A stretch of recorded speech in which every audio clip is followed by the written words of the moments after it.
the world faces a critical moment marked by unprecedented factors. And please allow me here to focus on the economic aspects.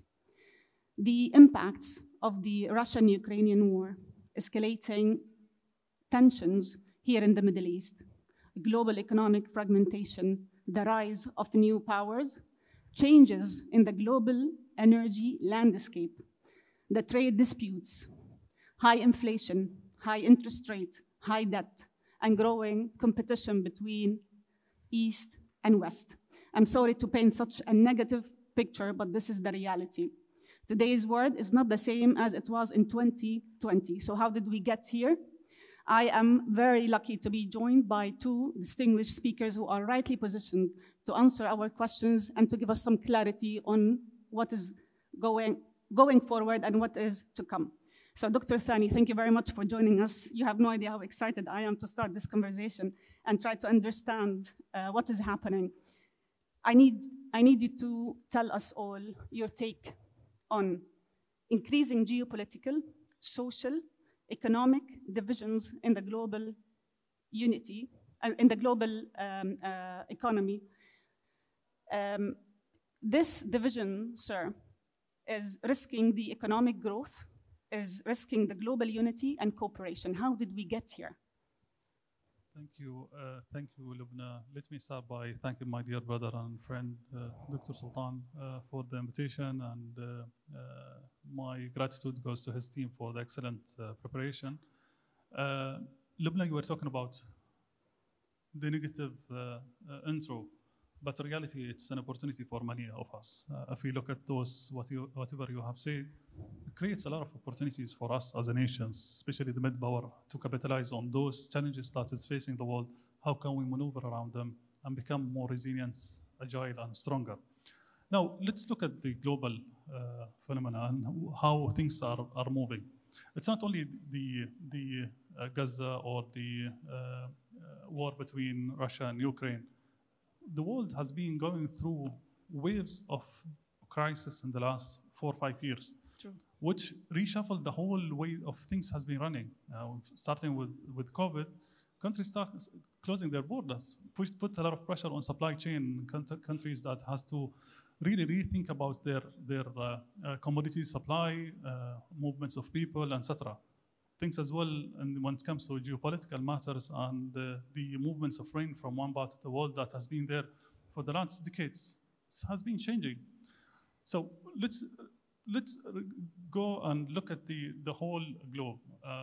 And let me talk about the 25 years from now.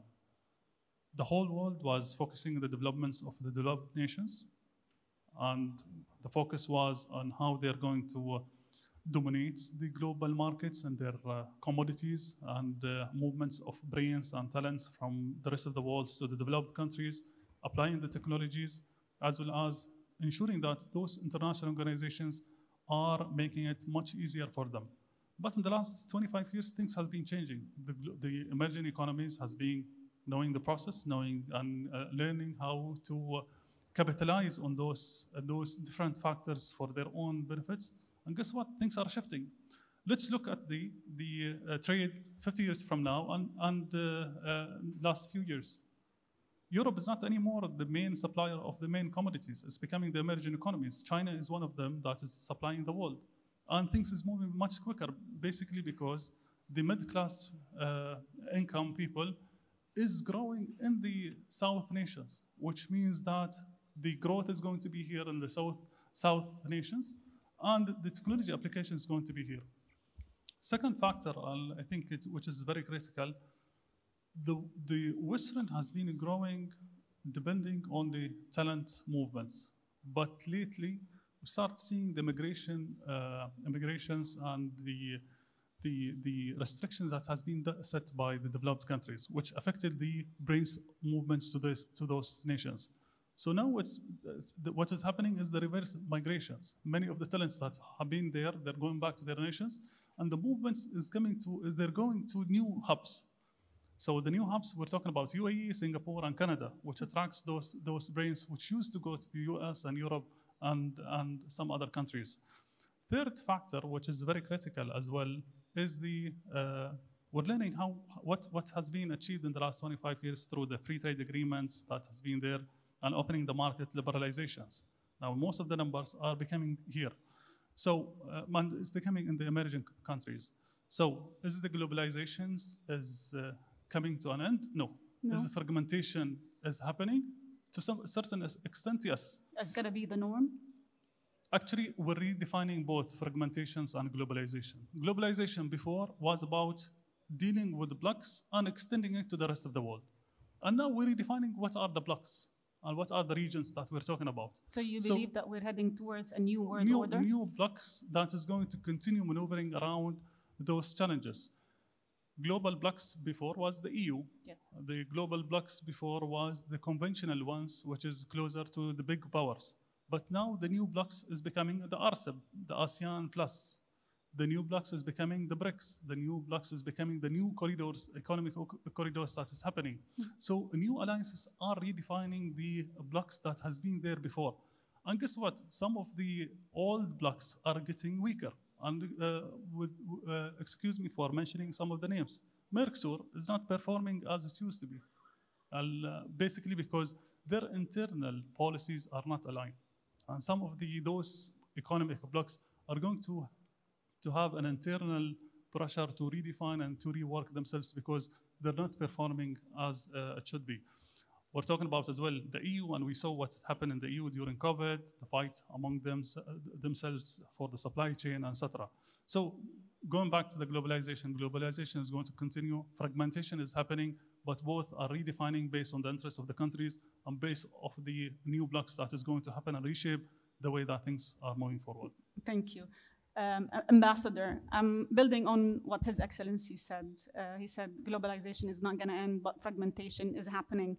I'm going to use one of the, what has become actually one of the favorite slogans of President of China. He said, changes unseen in a century. Yes. How did those changes change the attitude of China towards trade, partners, business, doing business? Well, first of all, thank you for inviting me to this main stage to share China's perspectives. This is a very good question. I think since the outbreak of the COVID-19 in 2020, we have seen the unprecedented global transformation in the century. As you mentioned, the President Xi's centenary changes, which has severely affected everyone on this planet. It's a watershed. I think now, including the world, has been unfortunately seriously divided now by the pandemic, also by the escalation of the geopolitical tensions. So this is something I want to say. We see the rise of the protectionism, unilateralism, populism. We see few countries are still constantly wield the stick of the sanction, suppressing China, many other developing countries. We see some few countries and weaponized economic issues. Instead of working together, united together to address the global issues like the climate change. So this is something, this is common threat and challenge that the humanity, the entire world, we need to work closely. So in this regard, I want to emphasize that China, as well as United Arab Emirates and many other countries, we stand firmly together to demonstrate the compassionism and the commitment of the international responsibility for the better world. So we we are very proud to see that the Global South is a new concept. Global South keeps developing rapidly with unstoppable momentum and becoming a very dominant force in the new round of the globalization. Despite the slowdown or downturn of the global economy, but developing countries, especially emerging markets like India, Indonesia,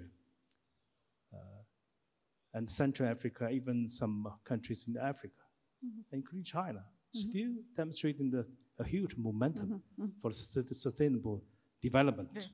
So we will keep China as a responsible major power.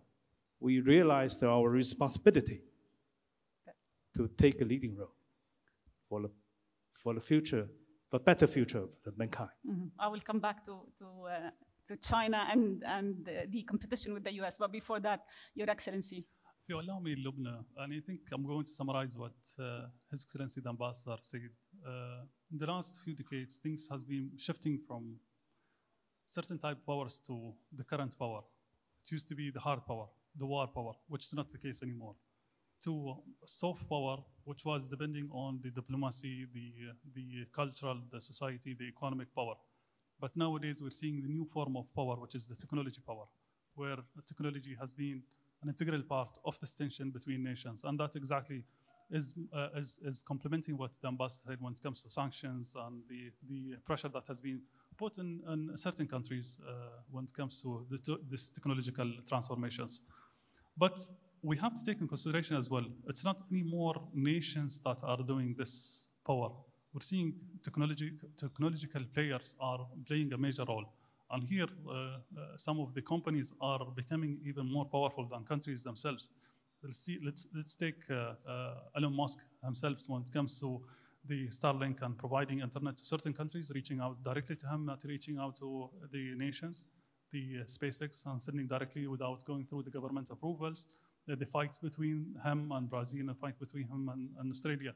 So the technology is becoming a real strength, not only at the hand of nations, but also individuals who are controlling and having a say on the domestic policies of nations. I would like actually to share a couple of numbers with you of what I think is could be the most important example of how divided we are. China is one of the most important trading partners of the EU and USA. In 2023, EU and China traded goods worth of around $739 billion. That is almost 15% of the EU trade, while the US amounted for 17%. So they're not far from the US at all. The total value of US-China trade in 2023 was $575 billion.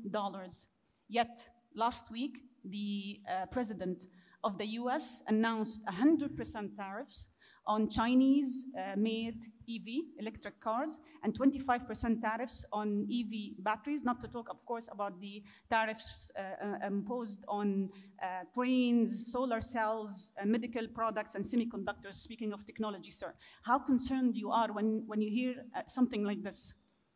Well, it's very disturbing, the supply chain for sure, but it's creating another opportunities for other countries.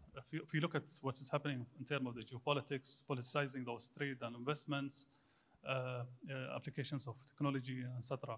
So this creates opportunity for mid-power nations as the UAE to come along and try to mediate between those power nations. But at the same time, it creates an opportunity for us to distinguish ourselves in the way that we're running things, and through the diversifications and ensure there is alternate suppliers and alternate partners in the game. It's not only the way that has been putting pressure on certain countries when it comes to those tariffs, but also create new partners for nations. If you look at the geopolitics and even those measures that have been taken, China is becoming partner number one for Russia, which wasn't the case before. True. And this is not going to be, it's irreversible. So if we think about if the war is going to end up soon, things will not go to normal easily because your real friend and your real partner during those tough times, and things are going to be continuing and carry on for very long. So whatever is happening now is going to stay for very long, and whatever is going to come back is going to be a plus. And that's exactly what we at the UAE are believing in, and we're doing. We're continuing our relation with the rest of the world. We're trying to balance between those different measures, but at the same time, we're ensuring the diversity in our partnership, diversity in our supply, diversity of our talents and brains that they're coming to the country. And the last one is the diversity in the technology, because if the technology is not used to and deployed for the serving people and serving our own nations, what is the added value of such technology? And that's why the diversity of technology is very critical as well to ensure the continuing of our nation growth. I will come back, sir, to what the UAE has done, because I think it's very important to highlight what the team, the UAE team taking care of the economy has done so far. I will come back to that. But before that, I want your take on the tariffs imposed on China, although China is almost among the 5 top partners when it comes to trade with the US and EU. Well, as I mentioned just now, that China, we don't agree anyone in the world to decoupling the economy. Or is it not a competition anymore, sir? Is it a war? Pardon? What's happening between US and China? Can we still call it competition, or it's actually a Cold War? Well, we remained a regular engagement at a different level, at the summit level. There's billions of dollars between which you is which is good, because as the 2 major power in the world, I think the engagement at different levels is always very vital. It's not only for the China-US relationship, but also for the stability, prosperity of the world, to avoid any misperception, strategic misperceptions. Of course, we have differences still there, but I'm happy to see that we still remain the dialogue, engagement, even from a diplomatic and military level. And the commercial business disputes, still we have huge differences. But it will not prevent China, US to do business. You mentioned the trade volume between China and the UAE, EU, and the United States. It's true. Our bilateral trade with the United States declined, comparing with the past few pre-COVID period. But we have an old Chinese saying, you know, when the sky in the west is not bright, we will see the sky brightening, sunrise from the east. This is something that's happening. UAE, Arab, GCC, South Asia, no, definitely Central China has Asia, opened doors, like emerging economy. Yeah. So we don't want to see any. We don't want to decoupling the economy. It's no way. It's a mission of impossible to decoupling the economy with anyone.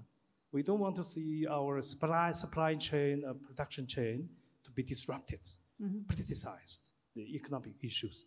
That's why you mentioned yes, it's true. I see the news that the European Union and some countries from the European Union want to increase the tax for China-made EV cars. Minister for Commerce of China has been sent by the government fly to Italy urgently from here, right after our Prime Minister visit, is part of the delegation, to discuss this issue with the European Union side. We want to see a fair, open, and collaborative partnership with any part of the world, including European Union. I think this is in the mutual benefit. Your Excellency. If you allow me, there's no nation around the world can cut China from the global economy. It's a real pillar which is going to continue. Maybe whatever is happening to slow down the speed of their economy. And this is our own personal internal analysis of the situation. had good discussion with some of the business people in the sector, especially in the AV sector in the last few days. And if the private sector is saying no one can stop China in this market and no one can beat China in this market, no matter what is happening in terms of the tariffs, etc., will change the reality because it's a reality now. And I totally agree with the ambassador. If the West is closing doors, the real market is in emerging economies and in the South. And it is in Asia, it is in Africa, it is in South part of America, and the growth is there. And those markets is going to be benefiting from this. Now is going to be a low price e-vehicles and doing transformations and achieving their net zero target. So, and we as the UAE, and we're seeing this opportunity. And some of the business people, they're saying that they're getting many of those e-vehicles parts, they're reassembling them in their countries and goes back to EU and to the US. So business people, they have their ways to find the solutions, maneuvering around those stuff. Second point, which is going to be dominating most of the supply chain, things is moving from bulk trade to micro trade. We're seeing this with Shen, we're seeing this with many of the new trade companies. Alibaba is not the main player anymore. The logistic container companies are not going to be the main player moving forward. We're going to see the micro trade and micro supply chain companies playing with the markets just to sort out the issues of the tariffs that has been applied and imposed on such matters. Oh. So things are reshuffling, and private sector, they know their way and how to maneuver around this. Are we going to continue sustaining this? I'm telling you, it's just slowing down the process, but the business is rearranging itself to accommodate what is happening and how things is moving. You keep saying that things are changing and reshuffling. We see new things, new alliances shaping up. Sir, sorry to ask you this question. You probably, it's going to be difficult to answer, but can you picture the future? The future. Do we have features like how the economy will look like, how the new order will look like? The future is going to be depending on technology. And I think my personal as well analysis of the situation, AI has been there in the last few years, but moving forward, computing, quantum is going to be the game changer, combining it with AI and serving certain sectors. So those technological countries, which is moving on the applying and adopting technology and deploying it, is going to be the one who's going to be harvesting the most growth from these changes. Are we going to have the bright future when it comes to economy? Economy is going to continue finding its way and maneuvering around those challenges. Trade growth is going to be there, and trade is going to be shifting from the norm, the conventional trade, which is trade in goods, to trade in services, which has been the case as well in the last 15 years, but has been expedited because usually trade in services is not affected by those tariff measures and measures taken by governments. So growth is going to be there, but the way how things has been there is going to be reshuffle moving forward. And are we going to have a growth? The growth is going to be in the South nations, South part of the world. And the South countries are going to be more aligned with each other. Because today, I think the biggest debate is, are we heading to a crisis or not? Especially with this slowdown in the Chinese economy. Of course, you're still doing good, but it's slowing down probably more than expected. Also the soft landing, no soft landing in the US. And as you mentioned also, EU is not doing well, and we still have Germany, France, Italy, even Spain. The whole bloc is, again, in terms of economic growth, is slowing down. Are we heading to a crisis? Labna, we've been hearing about crisis for the last 3-4 years in the EU and US. But are we in a crisis then? No? If it did not happen during the tough times, no, it's not as tough as it used to be 2 years ago. Okay, and everyone was expecting it. So things are getting more adaptable, and they're adapting to the supply chain, they're adapting it to the geopolitics, and things are becoming more and more resilient. On that point, on diversity and what the United Arab Emirates has been doing, I have to mention a few numbers, and I would like to understand from you, how did you get here? How did you achieve them? The foreign trade reached 1.4 trillion dirhams. We're talking about something like roughly $383 billion. This is over the 6 month, first half of the year, 25% increase in non-oil exports. You're gaining new trading partners, and you're deepening relationships with existing ones. I can mention also the what's happening with China and the ties that has been increasing, and you're working more with China. I think in terms of trading partners, they are number one now. They're number one. Sir, how did the UAE manage to navigate its way through all those challenges that we spoke about? Now, give me the secret. Give me 2, 3 things that we can benefit from here. Well, see, in the last 53 years, we've been working on diversification. So there's no change in our plan. Diversity has been always a plan since the union of the nation. So consistency is very critical. Changing plan from time to time is disturbing your implementation. Second thing, which is very critical, the logistic network that we have. We're connected to almost 400 cities around the world. And this is a game changer. You will not see many countries are connected to cities around the world in such high number, or we're increasing.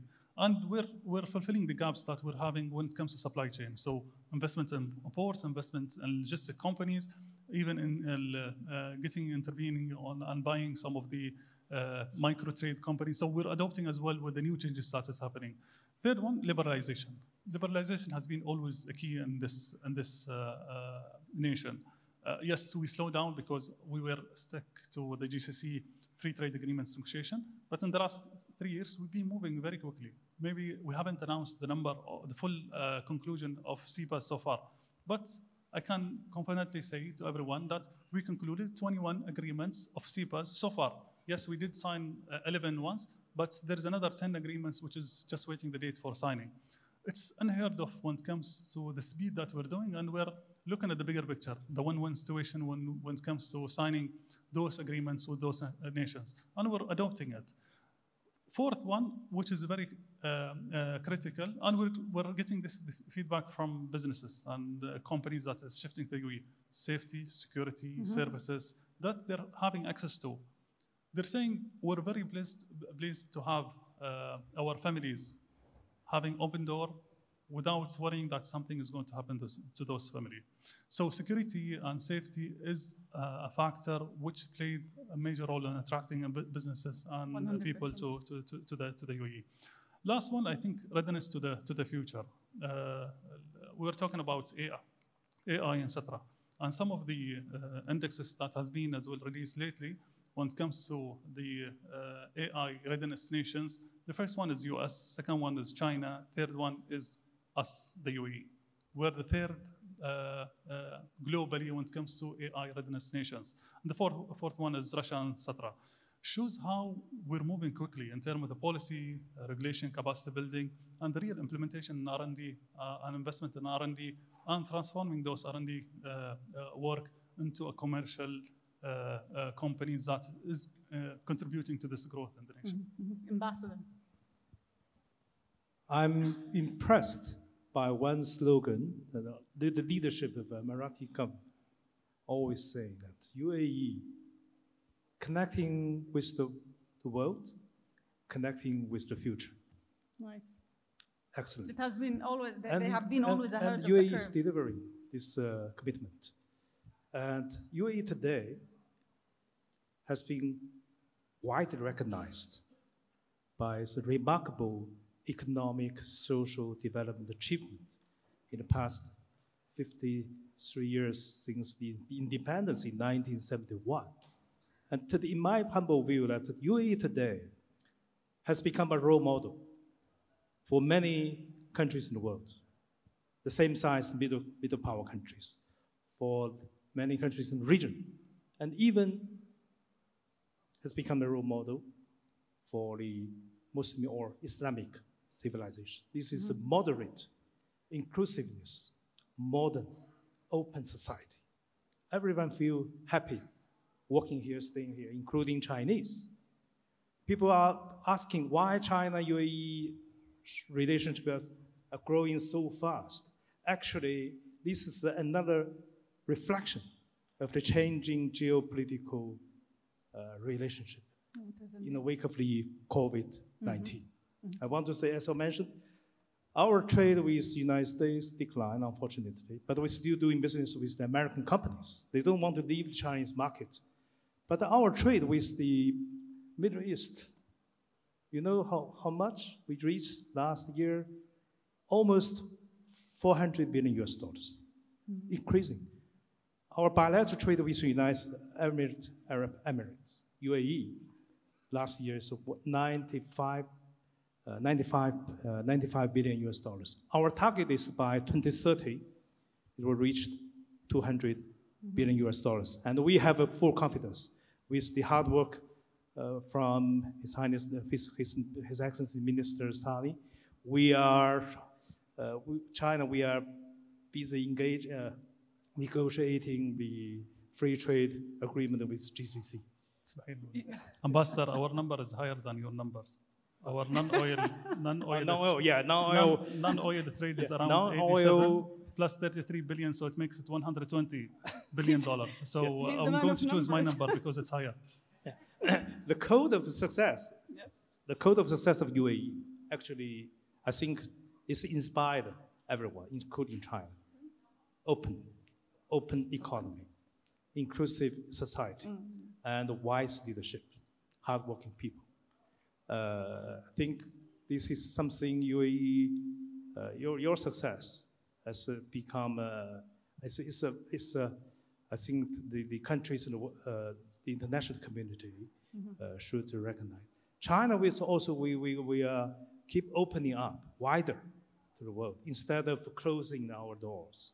So President Xi has announced in the few days ago during the 4th China-African Cooperation Summit in Beijing that we will waiver of given all the least developed countries in the world, including 33 African countries, zero tariff policy.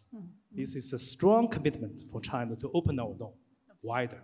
And we have announced to give the no need of visa, free visa entry for 16 countries in the world.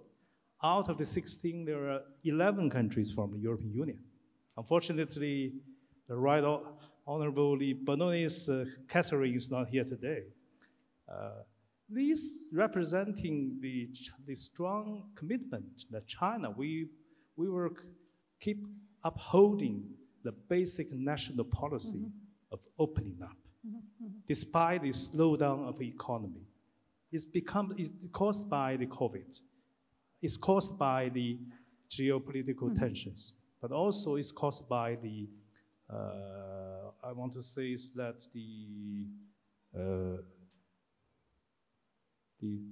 cyclical downturn of the global economy. But so that's why China will appeal the international community to work together, to hand in hand. Yeah, I have 1 minute left.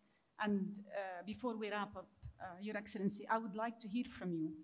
What are the new models we need to come up with so we can make countries that don't agree on, or maybe don't share the same values or perspectives, can work together? Because every leader in the world says no nation can solve issues on its own, but the collaboration is failing.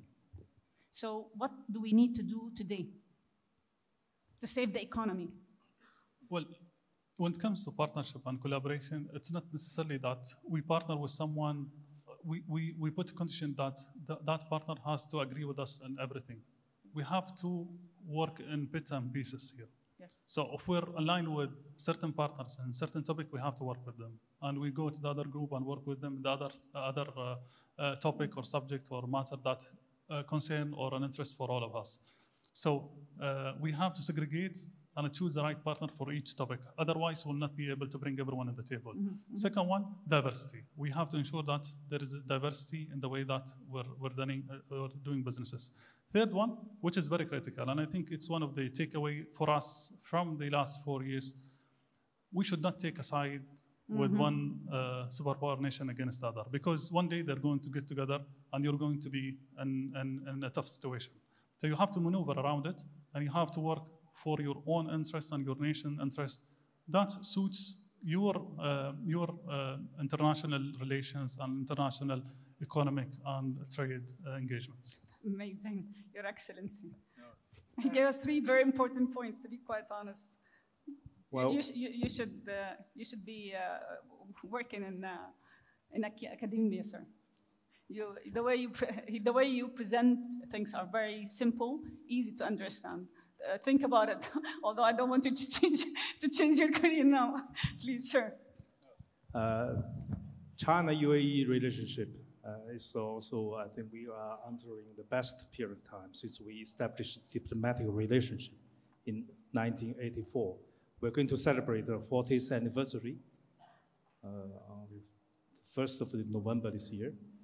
I think the success of our relationship is the mutual trust, win-win cooperation, and with the open economy. And now, today's China, we need the foreign investment from UAE, from Saudi Arabia, from Africa, GCC, and from all over the world. And China's market is huge. We will continue providing more opportunities for the recovery of the global economy.